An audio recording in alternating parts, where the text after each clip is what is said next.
American Space Museum. I'm Marquette, and we're so glad you're with us to stay curious today.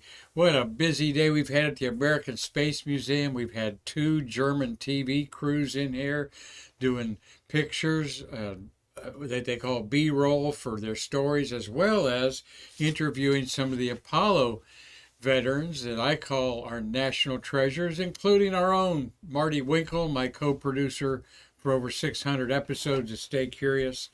And a big, exciting day, huh, Marty? Yep. And Marty did a good job. I'm going to show you some pictures of the crews in our galleries here today. And behind me is the Artemis Rocket. This is a photograph I took at twilight one evening on Artemis 1's first rollout. All right, maybe it was the second rollout that we got a nice evening color like that. It has been a brutal weather here on the Space Coast, including the evenings have not been clear at all. And I hate that for stargazing, particularly when the moon's not in the evening sky. And we've had some horrendous storms today. So that Artemis is out there enduring all that wind and rain out there. So it's getting fever pitched, like I said, as we're getting a lot of calls as one of the favorite places for media to come and take pictures and interview some of their subjects. So we'll talk a little bit about that here at the end of Stay Curious. Wanted to tell you that we're still promoting our Callie t-shirts. Of course, Chris Callie is the son, and his father, Paul Callie, is no longer with us. But look at these beautiful t-shirts. Don't you want to own one? And Cynthia Rossi, I'm efforting your inquiry as to where yours are at, and just saw that, so we'll find out whether yours is on the way or not. We've shipped out the first batch of them. Now we got to wait a couple weeks to get a few more built up to do another printing because we have to pre-order these now. And but they're gorgeous. The blue one of Chris Callie is really popular. That's the Gemini EVA. And I will put up on our website tomorrow but it is basically American Space Museum at Square. Okay, Square is our vendor. American Space Museum /Square will get you there, or use your phone and bang that QR code there, and it'll take you right to the order place. That is Chris and his father out at Kennedy Space Center learning the ropes a little bit there. So we've got some astronaut birthdays today, Marty. A couple really cool birthday dudes. A happy birthday, 57th birthday to this astronaut, Drew Feitzel, Feustel, Feustel. He is a veteran of shuttle. What is he a veteran of there? I'm looking for his. Drew was born in Lancaster, Pennsylvania on August 25th, 1965. Grew up in Lake Orion, Michigan. Born in Lancaster, and we're going to see two boys from Lancaster, Pennsylvania tomorrow, the Usiak brothers. They're coming down for the launch, and we're going to have them here talk about their photography. Tom and I are going to particularly talk about the old cameras, the film cameras that the astronauts used, those Hasselblad that are left on the moon, and those Nikons that they took to space and back. Feitzel has 2 shuttle flights and an International Space Station Expedition 56 tour, 225 days in space, 9 spacewalks. He's at the top of the hours spent out there I think he's 7th or 8th of the amount of hours he's been in space. He's also the lead singer for the all-astronaut band MarQ. All right. And that's pretty cool. So maybe he's singing to himself the Beatles' happy birthday to himself today. Drew Feitzel's 57. Grew up in Lake Orion, Michigan, but was born in Lancaster, Pennsylvania. And this is, Marty, comment. Yeah, they sang, he's saying it's Lake Orion. Okay. Well, being corrected, it's 1,000 miles away that it's Lake Orion and not Lake Orion. But I'll bet I'm not the first person there to call it Lake Orion after the greatest constellation in the sky. But you Michigan people are always different, so we'll let Dave Stange have Orion. Okay.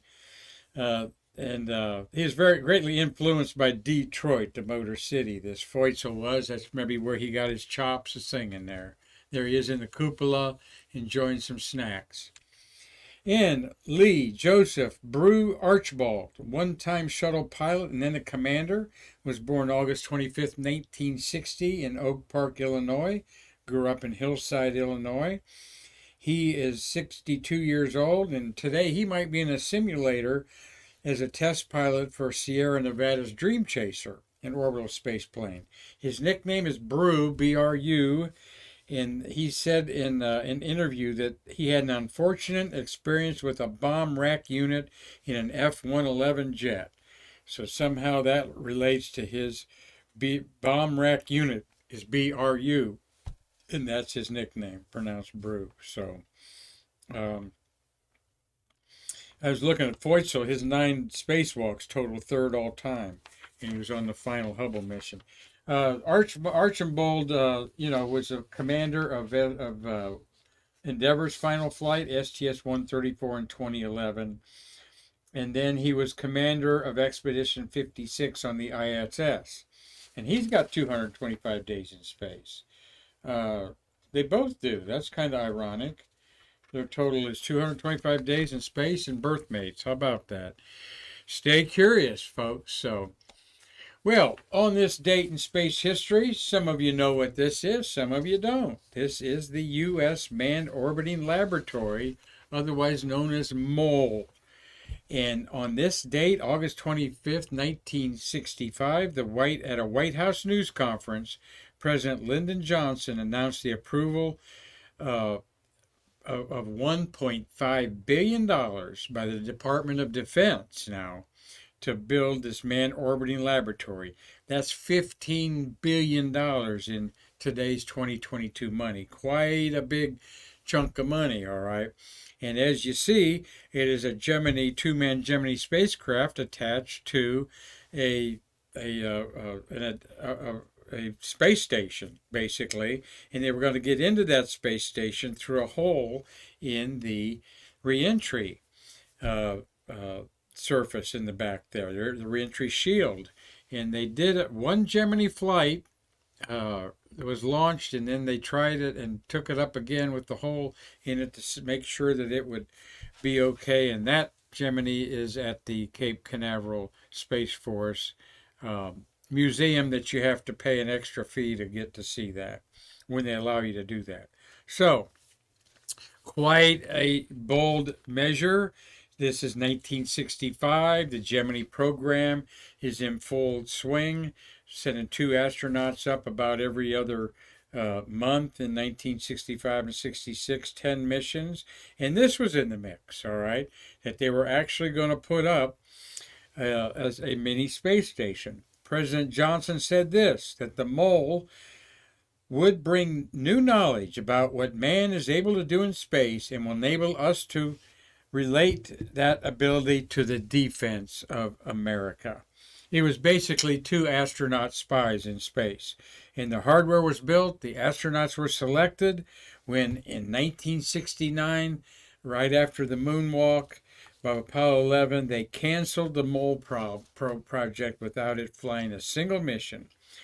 The Department of Defense determined that with the advance of unmanned reconnaissance satellites, humans wouldn't be needed in space. Some of those satellites you might know as the Keyhole satellite, or Big Bird was the nickname for that. Many of these reconnaissance satellites determined the size of the space shuttle's cargo bay, 60 feet by 15 feet. No coincidence that that fits one of those big Big Bird satellites in there. There were 17 Air Force MOLE astronauts that were in training. Here's a cutaway of what that would look like. Their main cabin, an auxiliary cabin. They would have an experimental module and an equipment bay, and then an engine compartment so that they could lift their orbit to wherever they wanted to spy on, basically. Of those 17 MOLE astronauts, 7 of them flew on the shuttle program, including Richard Truly, Carol Bobko, Bob Crippen, of course, the pilot of the first shuttle, And then these astronauts have all passed away. Gordon Fullerton, Henry Hartsfield, Donald Peterson, and Robert Obermeyer were also mole astronauts that all flew in the shuttle program. And there's old Crip next to a blue suit. I seen this blue suit at the Oklahoma Science Museum. I couldn't believe it. I was there. A wonderful science museum in um, Oklahoma City. And just 40 miles west is Tom Stafford's amazing Stafford Air and Space Museum. But I'm going, what is this blue suit all about? And then I looked down and it clearly said this was found in a locker at Kennedy, Cape Canaveral. And it was a mole spacesuit. And the blue is because the Air Force loves blue. So that's why it's there. And I don't think this is the one that's hanging in Oklahoma City Science Museum, but it's very similar to that. So that's pretty cool that you now know what a mole spacesuit looked like that they trained in. And once again, they found out that it was easier to, the unmanned reconnaissance, particularly the film and so forth, technology was growing quickly, and that they didn't want to risk humans putting them up in space for spy purposes. Though you know that during some of the orbital missions, and even in Gemini, they tested how well an astronaut could see from space and with binoculars and maybe a small little handheld telescope, but mostly binoculars, so they could see what kind of features they could see on airports and so forth. Very important in the early days of Gemini, and then even the Apollo program, looking to see how well they could see the Earth. Well, another important date in history happened on August 25th, this in 1989. When we're looking at the solar system here. Oops, this is a little awkward. Marty, where'd we get this solar system? We've got a flat Earth and Pluto part of this solar system. Oh, well, just to prove to you that there's no such thing as a flat Mars society or flat Jupiter, all right? But no, this is the Neptune is the eighth planet, the furthest official planet from the sun, now that Pluto is a dwarf planet. For good reasons. This is the Voyager 2 spacecraft that went past first Uranus in 1985, and then 4 years later it went past Neptune. It's the only close-up views we've got of Uranus and Neptune. We've seen them through the Hubble telescope. No doubt the Webb telescope will show us a picture of Neptune soon. We will show you on a future Stay Curious the picture of Jupiter that the Webb took. But launched August 20th, 1977 from Cape Canaveral Air Force Station Complex 4. 12 years later, Voyager 2 flew by the eighth planet.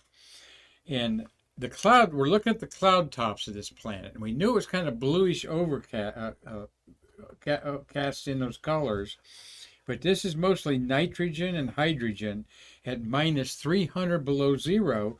And you see there's a feature there that they call the black spot. As you have the red spot on Jupiter, this is the dark spot or black spot on Neptune. And the clouds are the fastest in the solar system. They're racing around this planet at 3,000 miles an hour. Now, this planet is about 30,000 miles across. The Earth is 8, so it's about 4 times the diameter of the Earth. Skimming the cloud tops and flying between ropey rings and a dozen moons, Voyager sent back valuable images that are still the benchmark for knowledge about this planet. In 1989 was the last time we were there. 3 billion miles from the sun. It's got a giant moon. Here is the Voyager 2 photograph, and the best that the Hubble telescope could do is on the left. So the Hubble telescope is still tracking some of the atmospheric things going on Neptune. Now, you won't see Neptune with your naked eye. You need a telescope to see it. And this moon in the foreground is called Triton, the largest moon in the solar system. just a little bit bigger than Titan of Saturn, but Triton here, which you're amazingly seeing. See those dark areas, Marty?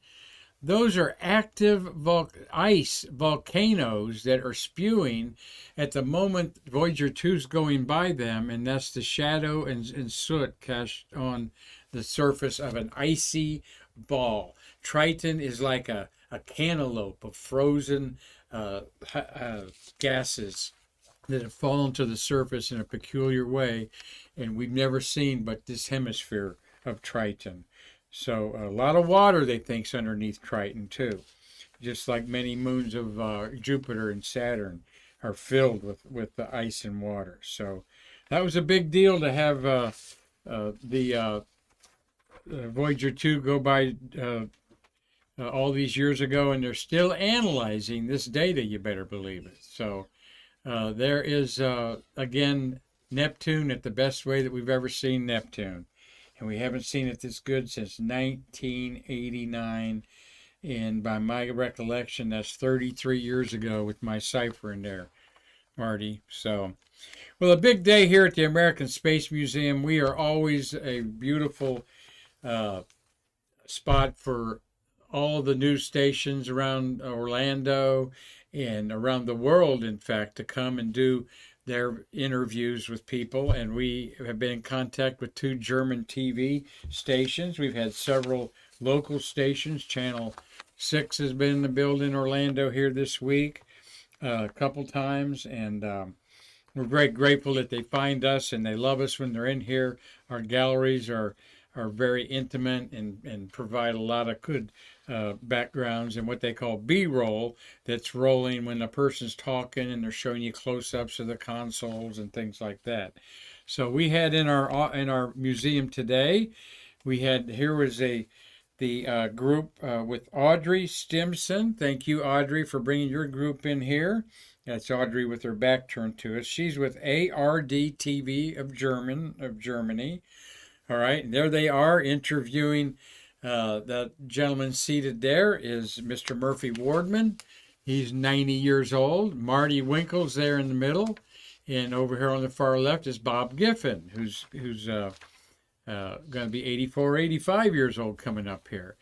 And they wanted to talk to some of the old timers that dealt with the Apollo era 50 years ago and contrast, one, the excitement or lack of that's happening today for this mission, and contrast it to 50 years ago. So, Marty, you enjoyed that, didn't you? Oh yeah. Marty did a great job. Here's the other crew that we had in here. Alex Marshall. Alex is right there behind the camera, and Suzanne's the lady there in the middle. They are with ZDF, German National Public TV. So I was really worried that I booked 2 rival German TV stations like ABC and PBS, okay? And it seemed to work out okay. They knew each other. Audrey was here first in contacting with me, so I told this crew of the National Public TV of Germany that she's got first dibs. That's Dr. Al Kohler that they're interviewing there. Thank you, Dr. Kohler, for taking a little bit of your afternoon today to help them stay curious about everything. And I'm sure everybody gave they were just thrilled with what they got from these national treasures here that support our American Space Museum. There's Bob Giffen talking with Audrey and Audrey Stimson of ARD TV, ARD. Bob is a great guy. He worked for North American, and he did this. He hung off the side of the Saturn V rocket on Apollo 11 so he wouldn't have to drag it into the VAB to put insulation around it, as that was a solution to the pogo problem, I think, Marty. Was that why he was doing that? No, I don't know. No, it wasn't Apollo 11. Oh, yeah, I didn't think it was Apollo. It was the 3rd Saturn launch. Okay, the 3rd Saturn launch before Apollo 11, all right.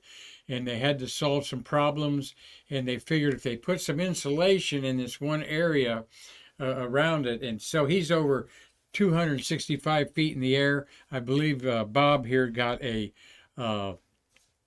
know he got an award for that, but I think he got a Ripley's record, Ripley's Believe It or Not world record for the highest installation of insulation. Okay. And above his head up there in the case, that brown little strip up there is part of that insulation type of stuff that he put in there. Yep. Thank you, Marty. So we had a big time with them today, and so proud of my co-producer, Marty. There he is. They really said they enjoyed what you had to offer, Marty, and that you were enthusiastic and they kind of shared.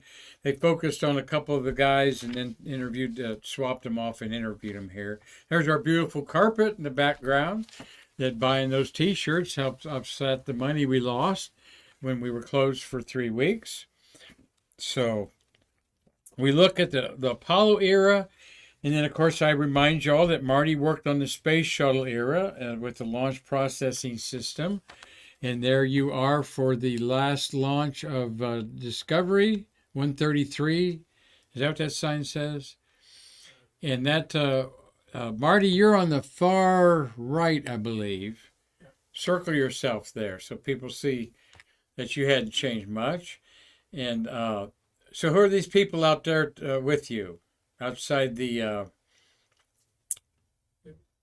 OPF, huh?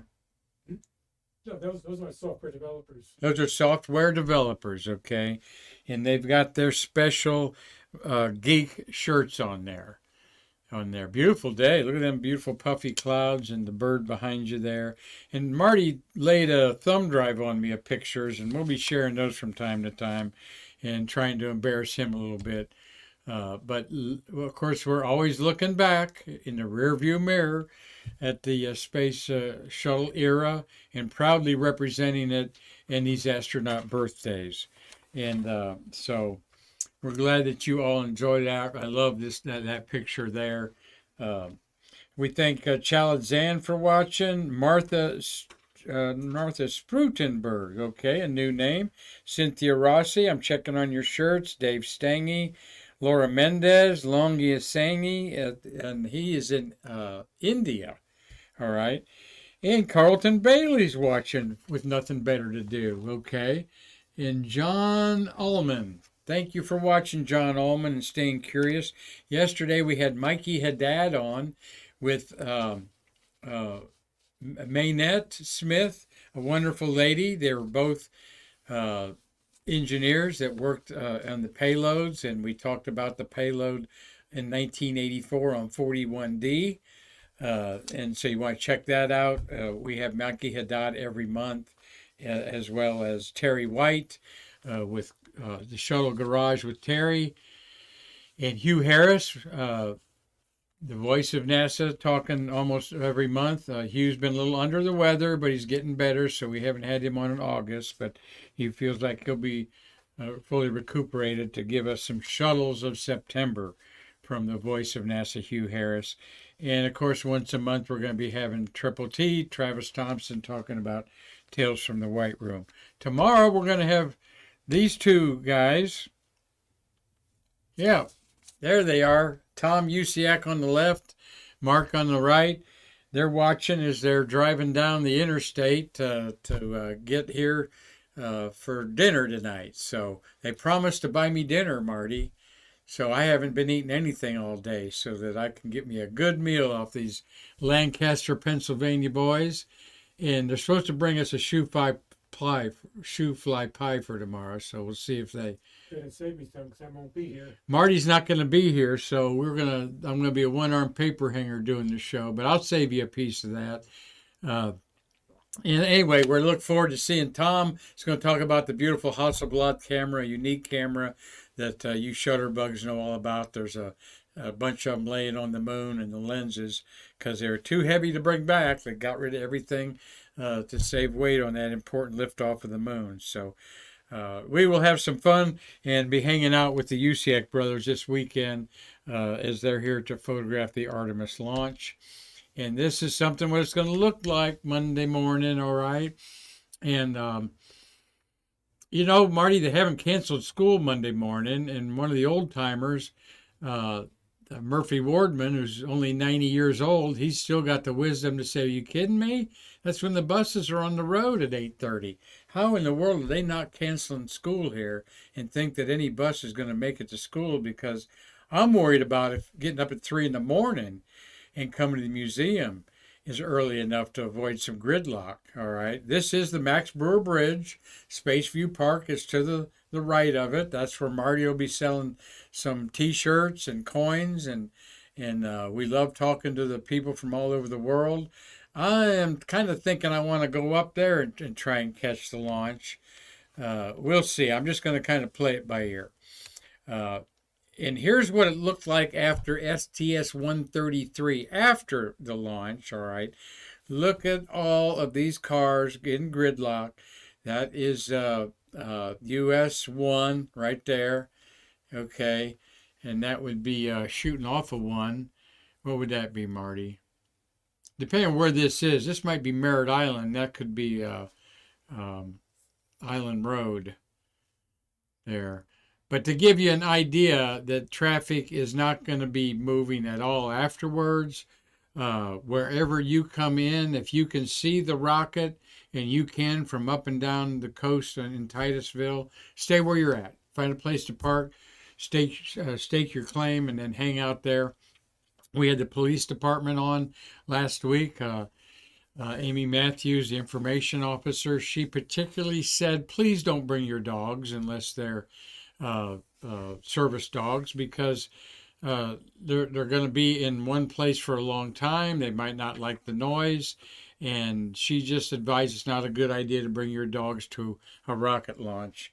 They might dart in front of the traffic and so forth and so on. So, but we're looking forward to it. It's going to be a new experience for me to see this many people coming to a launch, and of course, Marty, as you were talking about, the most powerful rocket in the world, 8 million pounds of thrust, but most of that is coming from those pop bottle rockets, the solid boosters on each side. That white right there is the pop bottle rocket, and the solid rocket boosters that were flown on the space shuttle.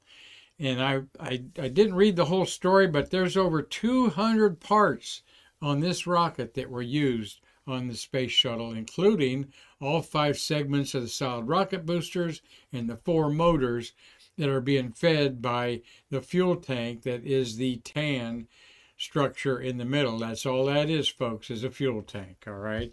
And then up here, you've got the service module of ESA, and then you got the Orion capsule up there. The only part of it coming back, the rest of it's going in the Atlantic Ocean. So it'll be a sight to be seen, and we're not going to bring it to you live, let the professionals do that, but we'll certainly be talking about it and keeping our fingers crossed that it gets off the ground. And we'll join us tomorrow as we'll be talking about it more at the USIAC Brothers. Marty, anything else going on our Streamlabs? Nope. All right. Well, thank you, everybody, for enjoying this episode of Stay Curious. And we are grateful to our German TV news people who were in here. They really dug the museum. They were floored by all of the authentic relics of space history that we have here. And that's what we do best, is preserve the birth of America's space age right here in its delivery room, Brevard County, Florida. So until tomorrow, I'm Marquette, saying we can't wait to see you visit our museum to bridge the space between us.